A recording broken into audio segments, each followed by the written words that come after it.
Hello everyone, my name is Amir, representing Apophis Command here today to bring you a Halo video. I want to talk about a few modes that have been on my mind for a while. Most aren't an original idea, they came from other games that were released decades ago that most people have forgotten. Most of these modes that I'm mentioning can blend right into the Halo universe, which 343 and Microsoft have marketed to us, but never delivered. In this video, I'll do my best to show you what I'm talking about. I'll use some of my own footage as well as some other YouTubers, so I'll be leaving the links in the description below. Before we start, I want to give a big shout out to the Actman for making his How to Make the Greatest Game mode in Halo Infinite. It was the inspiration needed to make this video, and I thank him. For everyone watching and finds this video helpful, hit that like button. It does help out. If you want to see more videos like these, hit that subscribe button to let us know. Oh, and one more thing. I'll be making an announcement at the end of the video, so stick around. Now with all that over, let's talk about those game modes. Halo 3, Halo 4, and Halo 5 have brought some new features in each one of those games, from pickup items in Halo 3, to Halo 4's multiplayer loadouts, and Halo 5's decisive enhanced mobility. All of them were great ideas that were built upon on its sequels. I think the one thing that they shouldn't have changed, it's something the entire Halo community would agree on, was movement. I think it should have stayed the way it was back in Halo 3. But just because I like Halo 3's movement doesn't mean I dislike Halo 5's mobility, nor do I think it should change. I believe that Halo 3 and Halo 5's movement can remain in the same game, and that's what I'll be focusing on. I knew Halo through the games. Nowadays, it's a multimedia IP from Microsoft, but it became so massive that it's intimidating for first-timers to get into it. So my small mind will just stick with the games in this video, but I will pull some assets from the expanded universe, so there's that. If there's one thing a casual gamer takes away from playing Halo, is its gameplay. It was gameplay that built this franchise into the multimedia juggernaut it is now. Since Halo 3, we have seen vast changes in movement. Sometimes it can be justified as to why they're adding new elements to the game. 343 Industries and Bungie always gave us a taste of why certain things are the way they are in their vid docs. For example, Halo Reach aesthetic and gameplay wasn't a complete departure from Halo 3, but having served as a prequel, I understood that these newer Spartans were able to use abilities that at the time, Chief, a Spartan 2, wasn't able to do. Okay, long story short, the Spartan 3s are no match for the Master Chief's power and capabilities. So to me, it makes sense to have Spartan 3s use equipment to give them an edge over Spartan 2. Once you start playing Halo 1 to 3, you see the difference between the generations. The Master Chief has perfect control at every angle. He doesn't flinch, and he's always moving at running speeds. It felt like you were playing an unstoppable super soldier. In Halo Reach, they made the Spartan 2s feel powerful, but having them use abilities to run, fly, and defend, it kind of took away from being unstoppable and made him more like a guy with gadgets and gizmos. 343 Industries was given a Halo IP and wanted to forge a new path with its planned sequels. For some odd reason, they thought Halo Reach game mechanics was worth investing in and improving on, so in Halo 4 and 5 they delivered with much critical reception. The thing I don't understand is why scrap the Halo 3 movement. I feel that 343 Industries had a missed opportunity when it came to introducing their version of movement. Instead of giving us access to all the abilities right away, they should have built up to why are we using these abilities, what makes them different from what came before, and ultimately, do you want to use them? In Halo 4, we just wake up, we chat for a minute or two, and then we're thrown right into the action. No time to explain why Master Chief armor looks completely different, why right out of cryo we have the ability to run.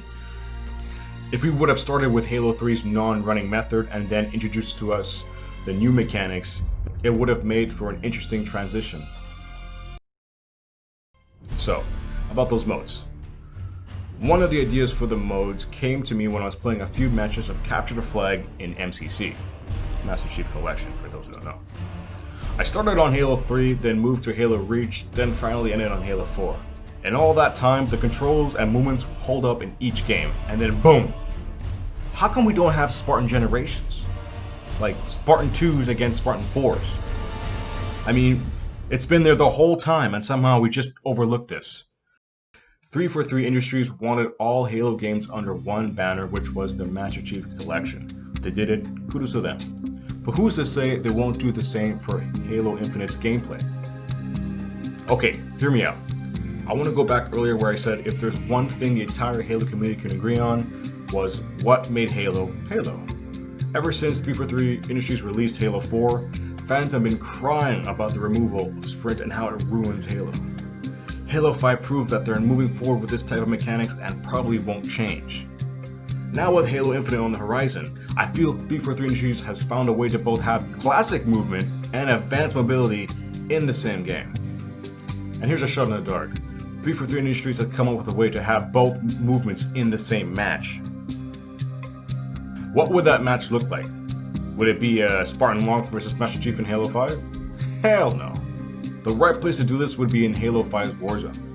Warzone proves that you can have PvP, PvE all going on at the same time. I'm assuming that everyone has watched and played a few rounds of Warzone and know what it is. Capture this place, take out this guy, rinse and repeat. In between rounds you have wrecks where you can call once you've earned enough points. You can call weapons, mods, and vehicles. I'm a big Halo fanboy, and my heart was hoping 343 would bring character rigs to Warzone, like how Star Wars Battlefront gives you a chance to play as a hero once you earn enough credits. Once you do, you can call in Yoda or Darth Maul. For Halo, Yoda would be Master Chief, and Darth Maul can be Lisa Zane. Having movement attached to Rex has already been done before, but not in the style of Halo 3. Another missed opportunity was not having the Master Chief as a boss in Warzone. Microsoft and 343 marketed the shit out of Halo 5, calling it the greatest hunt in gaming history, and it only ended up was a cutscene. What they should have done was place the Master Chief as the final mythic boss in Halo Warzone, instead of that god-awful copy and paste Warden Eternal.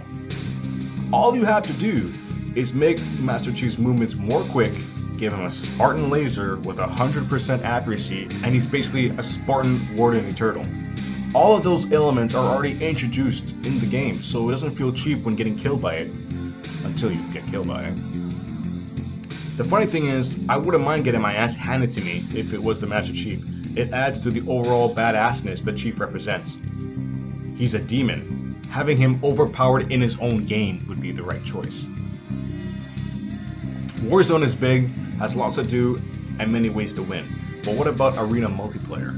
Something small scale, like 4v4, Spartan 2s against Spartan 4s, Capture the Flag, or even Affection.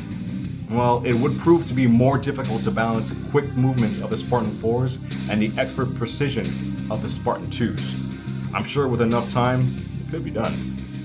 I think they should go on a different route and make a complete new game mode. Perhaps maybe pull an idea from another game. The game they should pull from is Riddick and its own multiplayer mode where you take turns playing as Riddick. The only way to play as him is to take him down, and you can guess it's not easy.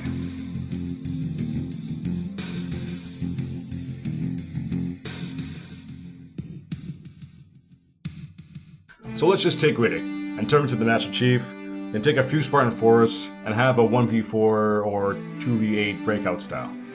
The Spartan 2s won't be able to move quickly, but can take a lot of damage and is capable of using any type of weapon, while the Spartan 4s can use only one type of weapon, but move twice as fast.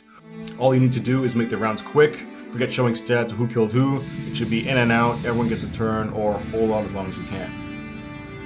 The Evasion game type is another good mode to use different movement. Instead of having Elite versus Spartan, have Oni against Insurgents. Halo doesn't have to feature the Covenant. There are a lot of human conflicts worth exploring in Infinite. Having a mighty Spartan crew take on wave after wave of unpowered soldiers would be interesting to see. A game that used movement of its characters very well was Gears of War 3's Beast Mode. Epic Games gave the option so you can play as almost every enemy that was introduced in the campaign, from the Ticker to the insane Berserker. Each has its own movements and abilities to explore, and I think this is something 343 should look at. Give us the option to play as a drone, a grunt, a hunter, or even a brute. We all play as Spartans or elites in multiplayer. Having different models to choose from is a breath of fresh air. One final game mode 343 Industries should consider is having a hero shooter element. Many other games have done this well, like Overwatch. I think Halo Infinite can also fill this gap with diverse cast of characters. Not just Spartan characters, no, but elites, brutes, drones, all the species known in the Halo universe should be part of this Halo hero shooter.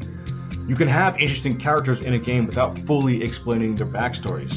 Through character designs, voice lines, movement, you can build a mental image where the person came from. Spartans are great and all, but the universe that the Spartans inhabit is so interesting, it would be a shame not to explore. Taking characters from the expanded lore would be a smart move to bring in new and old Halo gamers. There's so many different directions Infinite can take. We can have faction clans like in Destiny, or maybe a bit of Monster Hunter elements. The ideas are endless. Hopefully at the Xbox event party they will add more fuel to the fire. In the end, my whole point is finding a middle ground for everyone so we all can play together. The people at Microsoft and 343 Industries are not stupid. They want us to stay and keep giving them our money. It starts by listening to the customers. 343 Industries has heard the strong feedback and they made a few adjustments. Now both Halo 5 and Infinite are amazing games worth spending money on. I want to thank everyone who made it to the end of the video. You guys are the real MVP. Before you go, I want to make a quick announcement. So I have a little show that I'm working on called Halo War Games. Season 2 is coming out this year, hitting in August. There'll be a full trailer coming soon, and you can see everything here on this channel on Apothis Commandment. So please hit that subscribe. I want everybody to take care, and as always, have a nice day.